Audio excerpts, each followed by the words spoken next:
Donc, comme vous pouvez le voir dans ces photos-là, la première photo, c'est une photo qui est prise à Ouahouloud.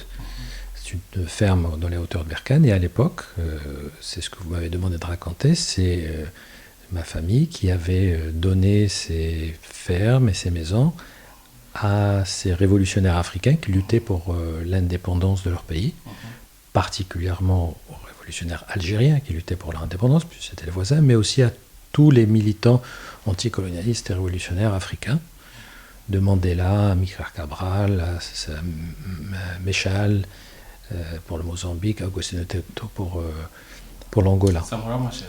Samora Machel, absolument.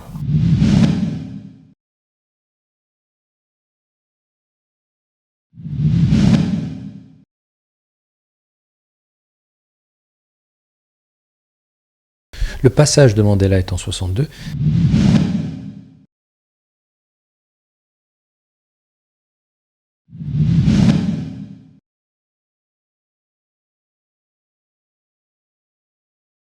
Il en parle dans ses mémoires.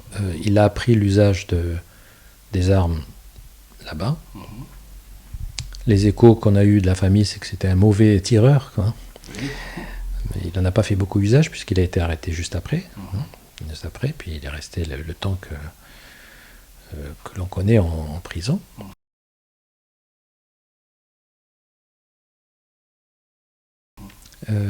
Il était donc aussi logé dans une ferme, la ferme de Roa, qui est la ferme qui appartient à notre famille, que notre famille se trouve toujours à Berkane, oui, Madar exactement, hein, mais c'est tout autour de Berkane. Et cette ferme avait été donnée par ma famille pour une sorte de clinique pour à la fois les gens de la région, mais aussi pour tous ces révolutionnaires, et un camp de repos. Et c'était tenu par Frantz Fanon.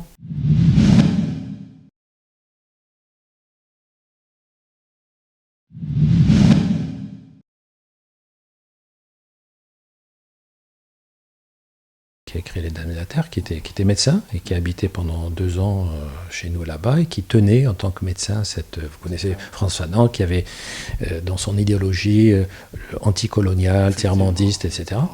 Donc, pour l'anecdote, Frantz Fanon a eu en 62, je crois, un accident de voiture pas loin de Berkane.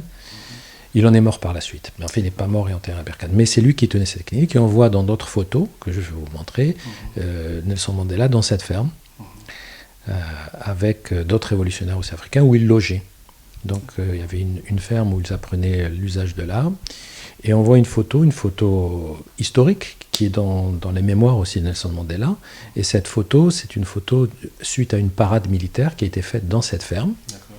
Et ce qui est intéressant dans cette photo, c'est qu'on voit le nombre de chefs d'État, de présidents, de personnes qui sont devenues présidents.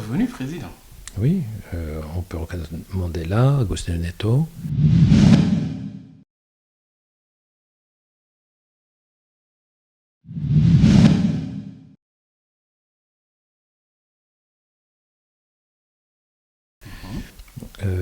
Amilcar Cabral.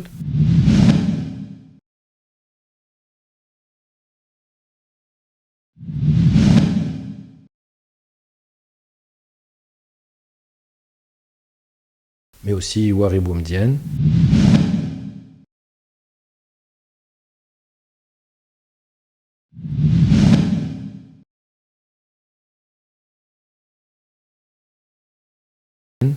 Ben Bella.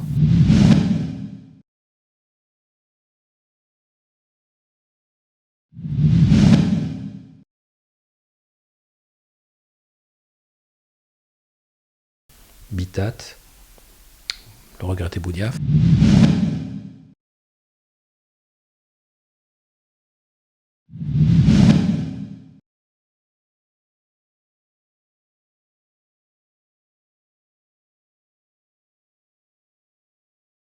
Donc tout cela était dans cette photo à Ouahouloud, quand on connaît le bâtiment existe toujours. Et cette photo-là a été prise dans votre ferme familiale?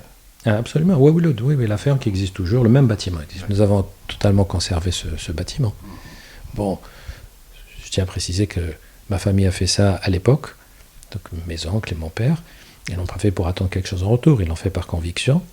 J'en ai parlé parce que vous m'avez demandé d'en parler, sinon on n'en parle pas. La seule chose qu'on peut faire, c'est honorer leur mémoire. C'est pour ça que nous conservons ces bâtiments. Nous commençons même à les restaurer, parce qu'avec l'âge, ça commence à avoir besoin de restauration.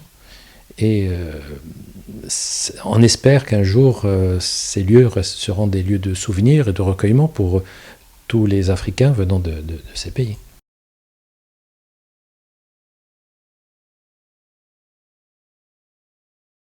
Non, absolument pas. Absolument pas. Absolument pas. Et après l'indépendance, chacun est retourné à son métier. Mon père et ses frères étaient des agriculteurs. Ils sont retournés à l'exploitation de leur ferme, qu'on exploite toujours. Mais bien sûr, nous n'avons aucun contact avec ces pays. Une fois que les choses ont été faites, elles ont été faites.